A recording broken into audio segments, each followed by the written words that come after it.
እንደምን ከረማችሁ ውድ ተመልካቾቼ።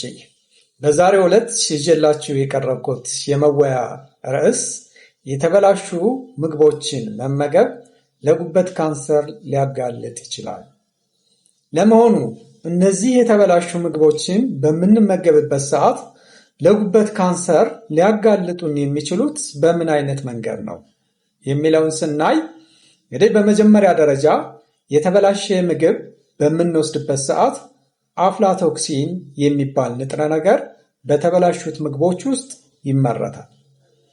ይሄ አፍላቶክሲን እያልን የምንጠራው ንጥረ ነገር አስፓርጅለስ ተብለው በሚጠሩ የፈንገስ ዝርያዎች የሚመረትና በጣም አደገኛና መርዛማ የሆነ ንጥረ ነገር ነው። ብዙ ጊዜ ይሄ አፍላቶክሲን እያልን የምንጠራው ንጥረ ነገር አስፓርጅለስ ፍላቨስ እና አስፓርጅለስ ፓራሳይቲከስ ተብለው በሚጠሩ የፈንገስ ዝርያዎች የሚመረት መርዛማ ንጥረ ነገር ነው። ይህ እንደዚህ ከሆነ አፍላቶክሲን የሚገኝባቸው ምግቦች ምን አይነት ምግቦች ናቸው ወደሚለው በምንመጣበት ሰዓት የመጀመሪያው የተበላሹ ወይም የሻገቱ ዳቦና እንጀራ። እንግዲህ በየቤታችን ዳቦ ይኖራል፣ እንጀራ ይኖራል። እነዚህ ዳቦዎችና እንጀራዎች ሻጋታ ፈጥረው ከሆነ በቀላሉ ይሄ አፍላቶክሲን የሚባለው ንጥረ ነገር በውስጣቸው ስለሚኖር ወደ ካንሰርነት የማጋለጥ እድላቸው ከፍተኛ ነው።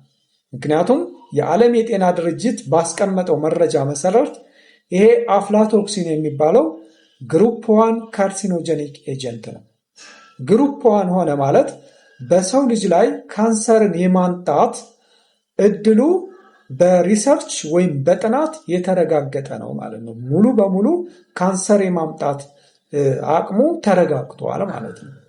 ስለዚህ እነዚህ ትንባሆ፣ ሌሎችም አልኮል፣ ከዛ በተጨማሪ ኢንፌክሽየስ የሆኑ ሄፓታይተስ ሲ፣ ሄፓታይተስ ቢ የምንላቸው ግሩፕ 1 ናቸው። በሰው ልጅ ላይ ካንሰር የማምጣት እድላቸው ኤቪደንስ አለው፣ የተረጋገጠ ነው ማለት ነው። ለዛ ነው የጉበት ካንሰርን የሚያስከትሉት እነዚህ የተበላሹ ምግቦች። ሌላኛው እንግዲህ ለረጅም ጊዜ የተከማቹ እህሎች፣ ለምሳሌ ማሽላ፣ በቀሎ፣ ጤፍ፣ ስንዴ ለረጅም ጊዜ በሚቀመጡበት ሰዓት በቀላሉ ሻጋታ ይፈጥሩና የአፍላቶክሲንን ፕሮዲውስ ያደርጋሉ።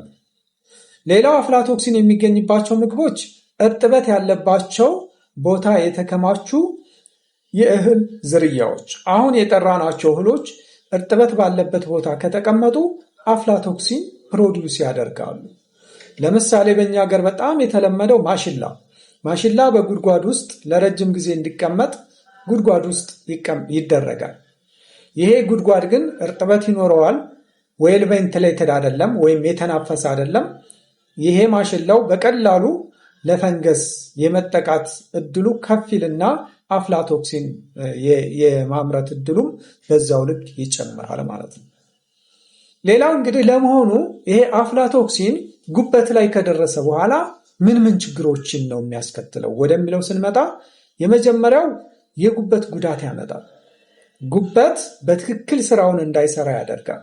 የጉበት ዋና ዓላማ እንግዲህ በሰውነታችን ውስጥ የሚገቡ መርዛማ ነገሮችን መርዛማነታቸውን በመቀነስ ከሰውነታችን ውስጥ እንዲወገዱ ማድረግ ነው፣ ወይም ዲቶክሲፊኬሽን የምንለው ማለት ነው። ይሄ ስራ በአግባቡ እንዳይሰራ ያደርጋል አፍላቶክሲን። ሌላው የሰውነት መከላከያ ኃይልን ይቀንሳል።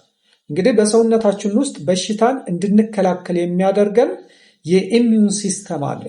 ይሄ ኢሚዩን ሲስተም እንዲዛባ ያደርጋል። ዋናው ነገርና ሌላው ደግሞ ምንድነው? ለረጅም ጊዜ ይሄ ሰውነታችን ወይም ጉበታችን ለአፍላቶክሲን እየተጋለጠ በሄደ ቁጥር ምንን ያስከትላል ማለት ነው? የጉበት ካንሰርን ወይም ሄፓቶሴሉላር ካርሲኖማ ብለን የምንጠራውን ያመጣል ማለት ነው። ስለዚህ በተደጋጋሚ የተበላሹ ምግቦችን መመገብ ለዚህ ያጋልጣል ማለት ነው። ስለዚህ ይህ ከሆነ መከላከያ መንገዶቹ ምንድን ነው ወደሚለው ስንመጣ የሻገቱም የተበላሹ ምግቦችን ለምግብነት አለመዋል። ለምሳሌ ማሽላ ሊሆን ይችላል፣ በቀሎ ሊሆን ይችላል፣ ስንዴ ሊሆን ይችላል። ከሻገተ ለምግብነት መዋል የለብንም። አሁን ማወቅ ያለብን ነገር እዚህ ምንድነው? አሁን በቀሎ ወደ ምግብነት ሲቀየር ወይም ማሽላ ወደ ምግብነት ሲቀየር ይበስል የለ እንዴ? ለምን ነው ይሄ ፈንገሱ የማይጠፋው ወደሚለው ከመጣን እንግዲህ በጥናት በተረጋገጠው መሰረት ይሄ ፈንገሱ ሙቀትን የመቋቋም አቅሙ ከፍተኛ ነው። ስለዚህ ምንም እንኳ ምግቦችን አሙቀን ወይም አብስለን የምንመገብ ቢሆንም ይሄ ግን ሰብስታንሱ ወይም አፍላቶክሲን የምንለው ሙቀት የመቋቋም አቅሙ ከፍተኛ ስለሆነ በቀላሉ አይጠፋም ማለት ነው። ስለዚህ ስቲል ካንሰርን የማስከተል እድሉ ከፍተኛ ነው የሚሆነው። ሌላኛው የመከላከያ መንገድ ምግብን ደረቅና ንጹህ ቦታ ውስጥ ማስቀመጥ። ደረቅ መሆን አለበት። ዌል ቬንቲሌትድ የተናፈሰ መሆን መቻል አለበት፣ ምግቦች የሚቀመጡበት ቦታ ማለት ነው። ሌላ የሻገቱ ምግቦችን ሙሉ በሙሉ ማስወገድ። ለምሳሌ እንጀራ ሊሆን ይችላል፣ ዳቦ ሊሆን ይችላል። ከተበላሸ እንዳልኳችሁ አሙቀን አሁን ብዙ ጊዜ በተለምዶ እንጀራ መሻገት ሲጀምር እናሙቀው ይባልና ይሞቅና ለምግብነት ይውላል። ግን ይሄ ሙቀቱ ሙሉ በሙሉ ያን እንትኑን አፍላቶክሲኑን አያጠፋው። ስለዚህ ጉበታችንን ለችግር እየዳረግን ነው ማለት ነው። ስለዚህ ይሄ እንዳይሆን የተበላሹ ምግቦችን ማስወገድ ይኖርብናል ማለት ነው። ለዛሬ ያለኝ ይሄንን ይመስላል። ስላዳመጣችሁኝ እጅግ አድርጌ አመሰግናለሁ።